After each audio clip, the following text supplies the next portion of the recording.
going on, everyone? You know who I am, and today we're going to go over some tips on how to pick out a keeper pheno when you're doing pheno hunting. It's going to be something I'm getting even deeper into in the year 2025 and 2026. It's going to be a tool that you can use in your toolbox to make sure you know you're making a good decision when it comes to actually keeping genetics around. So what are those factors and how do we actually make a good decision? But before we get into the video, I want to let you guys know that we are on the road to 4,000 subscribers. It is absolutely crazy.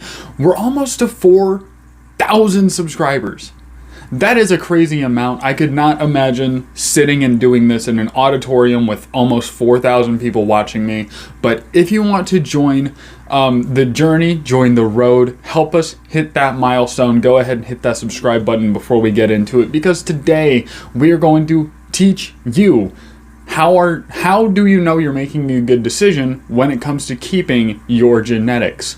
Hey guys, I just want to jump in here real quick before we get too far into this video. I want to let you guys know that I am officially an affiliate for AC Infinity, a place where you can get all of your grow setup needs, from ventilation, dehumidifiers, lights, grow tents, you name it, you can probably find it on acinfinity.com. So if you go to acinfinity.com, next time you need to get a different grow light, or the next grow setup is calling your name, or you just need some replacement parts, or maybe a refillable carbon filter, go ahead and check out acinfinity.com and use promo code EXPRESS420 at checkout. That is acinfinity.com. Use promo code EXPRESS420 for 10% off at checkout. Thank you guys very much. So when you're growing your own garden, you want to make sure you have really good genetics on your side. You want to make sure you like your product, and you want to make sure it's something that you can grow repeatedly in the future. You can take clones theoretically forever, from generation to generation to generation, without any serious adverse effects, as long as you don't add too much different kinds of stress. So what are some factors you are going to be looking for as a gardener to make sure you keep those good genetics in your rotation? Number one is a pretty obvious one, and it's going to be the quickest point we actually get into in this video, but you guys seriously need to start out with quality genetics. You need to make sure you're going through a reputable breeder, you know what you're getting into, there's a low hermaphroditic rate.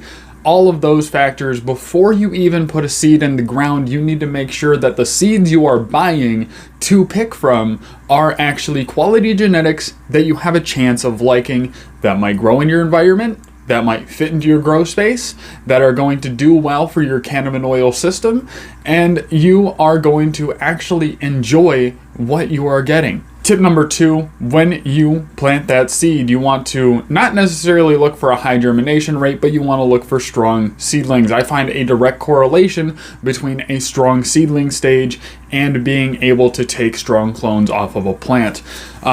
If you are going for good genetics, you want to see a high germination rate, healthy seedlings. You want to make sure that those genetics are good from the get-go, and that you're not going to have any stragglers that are kind of hanging around, that are weak, that aren't going to perform as well. Now, you don't necessarily need to kill them at the seedling stage if that's not something you're interested in, but it is something to keep note of, that if you have a weaker seedling or a seed that takes longer to take off, it's probably also going to have trouble cloning. This has been my experience. If you have a different experience, let me know down in the comments section below, but in general, I think we can say good seed, good clone. So if you're going to be keeping genetics, you want to make sure that it's actually going to come back reliably, it's going to root, it's going to start growing vegetation relatively quickly, rather than giving you something to wait on that might be fire when it comes to the final product, but something you don't have the patience to put through in the labor, which is ultimately the game we're playing when it comes to growing your own garden. Second, you're going to want to look for the vigor and how well it takes stress, especially stresses that pertain specifically to your environment. If you're looking for something that's not going to herm out super often. Maybe you put it through a lot of ridiculous things to see where its limits are. Raise the temps into the triple digits for a week. Bring the humidity way down, see how it does. Don't water it for a week. All these things you can do. Beam the light down super hard on it. Underfeed it, overfeed it. Whatever you can do to stress that plant out, put it through some serious stretchers. Take a blowtorch to it, split the stems, see what you can do to absolutely destroy that plant. And if it puts up with all this stress without herming out, it's going to be a plant that you can reliably grow time and time and time again, take clones and clones and clones from, and you are going to have a low likelihood of actually herming that plant and getting seeds from it if all you're looking for is the production once you find that keeper pheno. Most of what comes down to keeping a perfect pheno is actually personal preference. The smell, the taste, the trichome density, the THC percentage, how well it can do versus a lot of personal preference.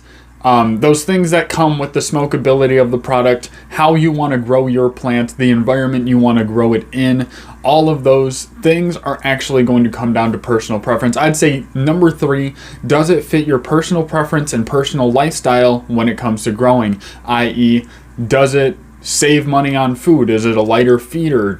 Are you balling on a budget? Is it something that can mega crop super well? You need to get a high yield because you have a low plant count. Factors you need to look out for that fit into your grow style, fit into the legality of it. We don't condone breaking the law on this channel. So the plant side of things, it really needs to fit your personal preference, it needs to fit your environment, and it needs to fit in your budget. Are you going to be putting more into this plant than it's worth, or is it going to give you what you need when it comes harvest time? Number 4, I think we're going to leave off of, you're going to want to make sure you know how well it puts up with pests, mold, other issues like that, high humidity, all those stressors, but also introducing things into your garden. If you get contaminated, maybe set up a side tent with these genetics to test contaminations of bug infestations and stuff like that. Take in a new plant from someone else, throw it in the side garden where you're testing if something does come in here and invade it. How well is that plant going to handle it? How am I going to be able to fight it in the future? And is it something I will be able to recover from? Now, if you have the budget to set up a side tent far away from your main tent where it won't get contaminated with those contaminants, then I would recommend you set up a side tent and then clean it very thoroughly when it comes time to actually grow genetics in them for real. Or just keep it as a side tent, clean it out, make sure there's no contaminants when you start contamination testing. If you do contamination testing, I'm sure it's because you have a high plant count, and you're willing to deal with high risk if something does go south.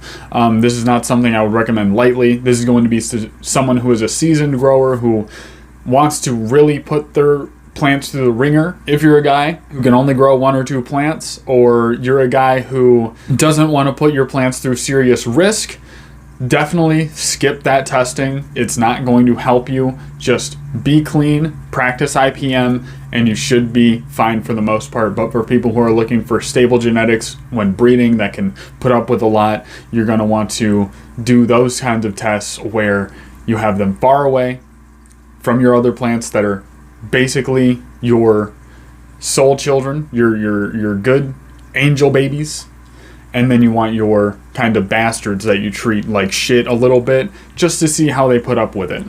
And that's going to help you take a keeper pheno, because if you have a ton of different phenos in your tent and these ones got it super bad and these ones are dealing with it super well, they have light to no infestation, you're definitely going to stick to this side of the tent where they didn't get touched as much by whatever it may be, powdery mildew, spider mites, thrips, fungus gnats, things like that. Make sure they have a high tolerance for whatever you're prone to put up with. If you have a pest that's super common that you get in almost every grow no matter what you do, maybe you're going to want to introduce a plant that has that with it and see which pheno deals with it the best, because if it can repel bugs that are directly in the room, the bugs are going to have a really hard time bringing themselves to go to that plant that they don't find desirable. So keep those things in mind when you're doing that kind of testing. It is high risk, high reward. The more reliable your plants can be when it comes to growing them, the better you're going to be off as a grower. So I hope all of this made sense. I hope you take it with a grain of salt that Some of these things are not recommended for everyone, but if you really want to find a keeper pheno, sometimes you got to do ridiculous shit. So if you like this video, leave a like on your way out. Again, hit that subscribe button because we're almost to 4,000 subscribers, and share this video to someone who wants help pheno hunting or is looking for tips on how to pick quality genetics directly from a garden that you're growing. And I will see you guys next time. Thank you very much.